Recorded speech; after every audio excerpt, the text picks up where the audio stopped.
ജിന്നിനെ വിളിച്ച് സഹായം ചോദിക്കാം, ജിന്നിനെ വിളിച്ച് പ്രാർത്ഥിക്കാം എന്ന് വാദിക്കുന്നവർ മുജാഹിദുകളിലുണ്ട് എന്ന ഒരു തെറ്റിദ്ധാരണ വളരെ വ്യാപകമായി പ്രചരിപ്പിച്ചുകൊണ്ടിരിക്കുകയാണ്. 8-9 കൊല്ലം മുമ്പ് മടവൂരികൾ പറഞ്ഞു നടക്കാൻ തുടങ്ങി. 2007 മുതൽക്ക് അത് ശക്തിപ്പെട്ടു. പിന്നീട് അത് ഖുബൂലികൾ ഏറ്റെടുത്തു. അലിമദനി മൊറയൂരും അമ്പലക്കടവ് ഫൈസിയും ഒരേ സ്വരത്തിൽ പറഞ്ഞു ജിന്നിനെയും മലക്കിനെയും വിളിച്ച് പ്രാർത്ഥിക്കുക എന്നിടത്തേക്കാണ് KNM പോയിക്കൊണ്ടിരിക്കുന്നത്. മുജാഹിദുകൾ ഒന്നിച്ചു നിന്ന് മറുപടി കൊടുത്തു, ഇല്ല, അങ്ങനെയില്ല, ഉണ്ടെങ്കിൽ തെളിയിക്ക്. അവസാനം അവർ ഇസ്ലാഹ് മാസികയിൽ ഒരു ലേഖനമെടുത്ത് വായിച്ചു, അമ്പലക്കടവ് വായിച്ചു, അലിമദനി വായിച്ചു. അപ്പൊ നമ്മൾ മറുപടി കൊടുത്തു. അനസ് മുസ്ലിയാർ മറുപടി കൊടുത്തു, ഹനീഫ് കായക്കൊടി മറുപടി കൊടുത്തു, ഞാൻ മറുപടി കൊടുത്തു, പലരും മറുപടി കൊടുത്തു.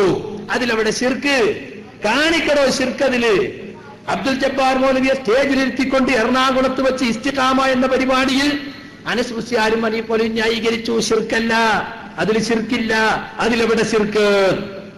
പിന്നെ കുറച്ചിങ്ങനെ കഴിഞ്ഞപ്പോ ചിലർക്ക് തോന്നിയാൽ ശിർക്കുണ്ട്. ആർക്കാ തോന്നിയത്? മുമ്പ് ശിർക്കില്ല എന്ന് പറഞ്ഞവർക്കന്നെ. നിങ്ങള് അനസ് മൗലവിയുടെ അമ്പലക്കടവ് ഫൈസോട് അമ്പരപ്പിക്കുന്നുള്ളകൾ എന്താ കാസറ്റ് എടുത്തു നോക്ക്. വ്യക്തമായിട്ട് ഇസ്ലാഹ് മാസിക വായിച്ചിട്ട് പറയാണ് അതിന് ശിർക്കില്ല. അതുപോലെ അദ്ദേഹം തന്നെ വാഴക്കാട് പോയി പ്രസംഗിച്ചു പുലർന്നു തളർന്ന മടവൂരിസം എടുത്തു നോക്ക്. വ്യക്തമായിട്ട് എവിടെ ശിർക്ക്? ഇതിന് ശിർക്കുണ്ടെന്ന് തെളിയിച്ച മടവൂരികളെ നിങ്ങൾക്കെതിരെ സ്റ്റേജ് കയറൂല എന്നാ പറയുന്നത്.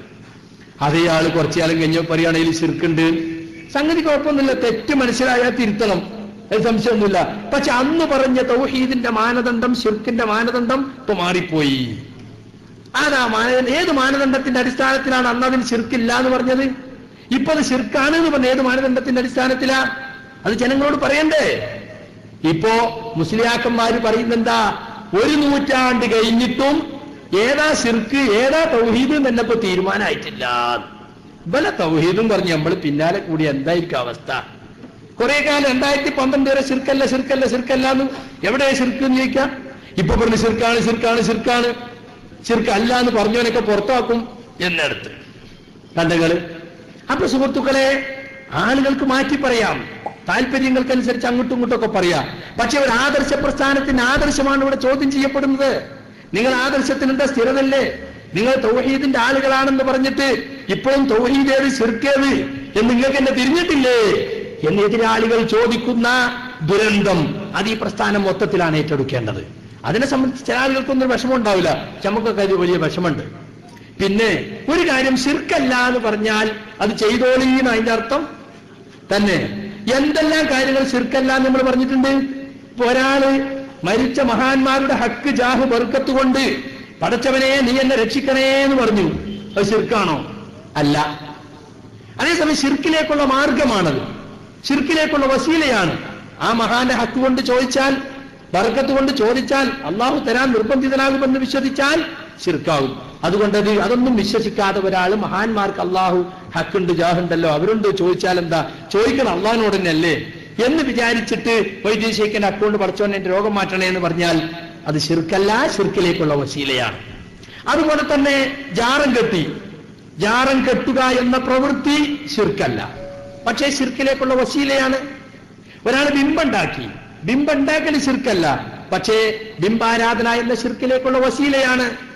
അപ്പൊ ശിർക്ക് അല്ല ഒരു കാര്യം എന്ന് പറഞ്ഞാൽ ചെയ്യാന്നർത്ഥം. ഇപ്പൊ ചില ആളുകൾ എങ്ങനെ ശിർക്കല്ല എന്ന് പറഞ്ഞിരിക്കണു. ഇപ്പൊ മദ്യപാനം ശിർക്കല്ല അറിഞ്ഞു, ഇന്നത്തെ മദ്യപിക്കാനാ? മദ്യപാനം ശിർക്കല്ലല്ലോ. വ്യഭിചാരം ശിർക്കല്ല, അതിനകത്ത് വ്യഭിചരിക്കാനാ?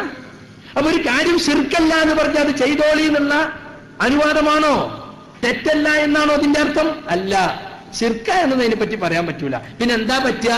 അത് ഓരോ വിഷയത്തിനനുസരിച്ചിരിക്കും. ചിലത് ഹറാമായിരിക്കും, ചിലത് ഹലാലായിരിക്കും, ചിലത് പാടില്ലാത്തതായിരിക്കും, ചെറിയ തെറ്റാവും, വലിയ തെറ്റാവും. അപ്പൊ അതുകൊണ്ട് സുഹൃത്തുക്കളെ, ഇങ്ങനെയുള്ള ചില തെറ്റിദ്ധാരണകൾ മുസ്ലിം സമുദായത്തിൽ മുജാഹിദ് പ്രസ്ഥാനത്തെക്കുറിച്ച് ഈ പറഞ്ഞുകൊണ്ടിരിക്കുന്നുണ്ട്. ആ തെറ്റിദ്ധാരണകൾ തിരുത്തുക എന്നത് നമ്മളെ സംബന്ധിച്ചിടത്തോളം ഒഴിച്ചുകൂടാൻ പാടില്ലാത്ത കാര്യമാണ്.